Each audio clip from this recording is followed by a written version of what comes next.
হরিয়ানার ৮৯ কিলোমিটার দীর্ঘ জিন্দ সোনিপত রুটে পরীক্ষামূলকভাবে চলবে ১০ বগির এই ট্রেন। পরিচ্ছন্ন ও পরিবেশ বান্ধব রেল যোগাযোগের এক নতুন যুগে পদার্পণ করল ভারত। শুক্রবার দেশটির প্রথম হাইড্রোজেন ফুয়েল সেল চালিত ট্রেনের উদ্বোধন করেন প্রধানমন্ত্রী নরেন্দ্র মোদী। হরিয়ানার জিন্দ সোনিপত রুটে পরীক্ষামূলকভাবে চলবে এই ট্রেন, যা হাইড্রোজেন থেকেই নিজস্ব বিদ্যুৎ উৎপাদন করবে।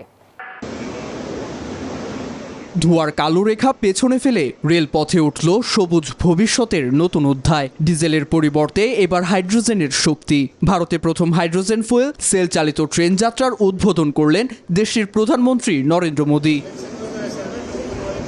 হরিয়ানার ৮৯ কিলোমিটার দীর্ঘ জিন্দ সোনিপত রুটে পরীক্ষামূলকভাবে চলবে ১০ বগির এই ট্রেন। প্রচলিত ইঞ্জিনের মতো জ্বালানি পুড়িয়ে নয়, হাইড্রোজেন ফুয়েল সেল থেকেই উৎপাদন হবে এর প্রয়োজনীয় বিদ্যুৎ। ফলে ধোঁয়া কিংবা কার্বন নির্গমন প্রায় নেই বললেই চলে। একসঙ্গে প্রায় ২৬০০ যাত্রী বহনের সক্ষমতা রয়েছে ট্রেনটির।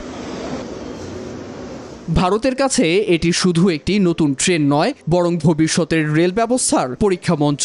সফল হলে ডিজেলের উপর নির্ভরতা কমিয়ে আরও অনেক রুটে ছড়িয়ে পড়বে এই প্রযুক্তি, বিশেষ করে যেখানে বিদ্যুতায়ন এখনও সহজ নয়। Desk report, news 24।